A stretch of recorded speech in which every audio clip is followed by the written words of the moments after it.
2023 में जो भी छात्र ITI में नामांकन लिए हैं उन सभी छात्रों का हमारे ITI इलेक्ट्रिकल ज्ञान यूट्यूब चैनल में स्वागत है। मैं अनिल सर आज आप लोगों को एक महत्वपूर्ण जानकारी लेकर के आप लोगों के पास में एक नए वीडियो के साथ में उपस्थित हुआ हूं और यह जानकारी जो है आप लोगों के लिए इसलिए महत्वपूर्ण है कि चूँकि आप लोगों का काउंसलिंग हो गया, आप लोग एडमिशन ले लिए ITI में, अब आगे क्या क्या चीज़ करना है इसके बारे में आप लोगों को जानकारी रखना बहुत ही ज़रूरी है। तो इन सभी जानकारियों के साथ जो है मैं आपको आज उपस्थित हुआ हूँ बताने के लिए। देखिए यहाँ पर मैं आपको दिख रहा होगा सरकारी ITI नामांकन 2023। यह जो है केवल वैसे छात्रों के लिए ये सब जानकारियाँ हैं जो हमारे सरकारी ITI में नामांकन लिए हैं, जिनका 2023 में अभी काउंसलिंग हुआ है और वो 2 वर्षीय कोर्स या 1 वर्षीय कोर्स में नामांकन हुआ है। 2 वर्षीय कोर्स जिनका भी होगा वो 2023-25 सेशन कहलाएगा, सत्र कहलाएगा, और 1 वर्षीय कोर्स जिनका होगा वो 2023-24 सेशन कहलाएगा। इन्हीं 2 सेशन के छात्रों का जो है इस बार 2023 में एडमिशन हुआ है। तो वैसे सभी छात्रों को अभी आपको देखिए आगे क्या करना है। यहाँ पर मैं देखिए लिखा हुआ है काउंसलिंग हो गया, अब क्या करें। काउंसलिंग होने के बाद अब आपको क्या करना है, चूँकि आप जान रहे हैं कि आपका काउंसलिंग जो है प्रमंडल में हुआ है। काउंसलिंग होने के बाद आपका सभी डॉक्यूमेंट्स ओरिजिनल जो भी था वो सारा वहाँ पर जमा हो गया।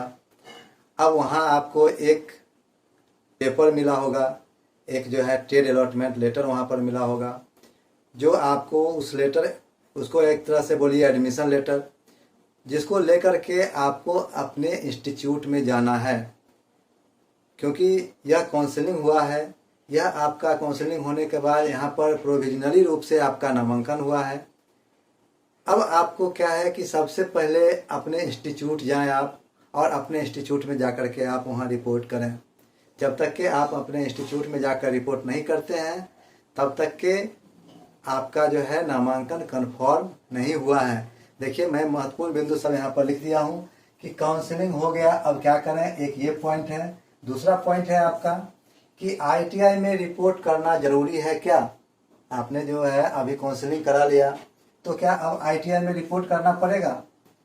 हम स्टेप बाय स्टेप सारे जो है आपके जो भी मन में प्रश्न उठ रहे होंगे सभी का मैं जवाब जो है लेकर के आया हूँ। आगे देखिए आपका है कि नहीं जाने पर में नाम कट सकता है क्या, क्लास कब से चालू होगा, एडमिशन कंफर्म कैसे करें और कितना प्रतिशत उपस्थिति अनिवार्य है ITI में। इन सब सारे प्रश्नों का जवाब लेकर के मैं आप लोगों को उपस्थित हुआ हूं। तो स्टेप बाय स्टेप आपको हम बताते हैं।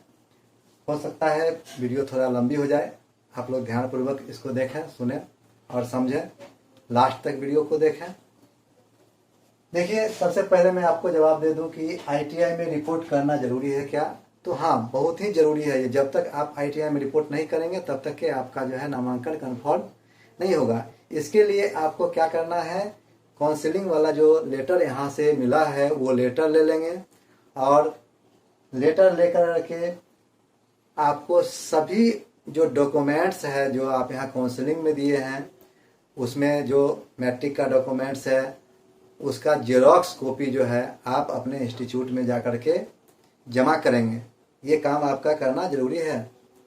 इसके साथ साथ अब आपको देखिए कि अगर आप नहीं जाते हैं, आप बहुत सोच रहे हैं कि मेरा नामांकन हो गया, काउंसलिंग हो गया, अब मेरा ITI में एडमिशन हो गया, अब हम नहीं जाएंगे तो क्या होगा। ऐसे कंडीशन में आप यह जानकारी ले लें कि यदि आप अपने इंस्टीट्यूट नहीं जाते हैं, वहाँ रिपोर्ट नहीं करते हैं, तो अभी एक राउंड और काउंसलिंग होना है जिसको हम लोग बोलते हैं मोपअप काउंसलिंग। उस काउंसलिंग में क्या होगा कि जो भी सीट खाली रहता है उस सीट पर में नया एडमिशन लिया जाता है और वह स्पॉट एडमिशन होता है, BCC बोर्ड पटना में एडमिशन होता है।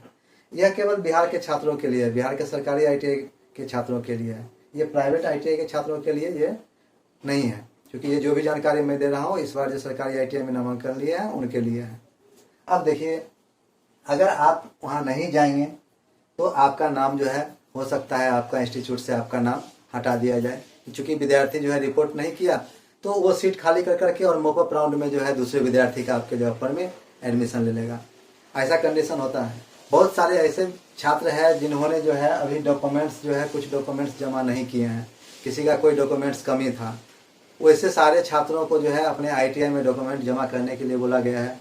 ओरिजिनल डॉक्यूमेंट जो भी चीज़ बाकी था कुछ, तो वो सारा चीज़, किसी का SLC है, किसी का CLC है, किसी का TC है, किसी का मैट्रिक का कोई डॉक्यूमेंट्स है, तो ये सारे डॉक्यूमेंट्स जो है आप क्या करें, जा कर करके अपने इंस्टीट्यूट में वहाँ पर जमा करें, अन्यथा जो है आपका नामांकन जो है रद्द कर दिया जाएगा और उस जगह पर में मॉपअप काउंसलिंग में सीट वैकेंट करा के और नए स्टूडेंट्स का जो है एडमिशन ले लिया जाएगा। तो ऐसा गलती नहीं करें और आप अपने इंस्टीट्यूट में जाकर के रिपोर्ट कर दें।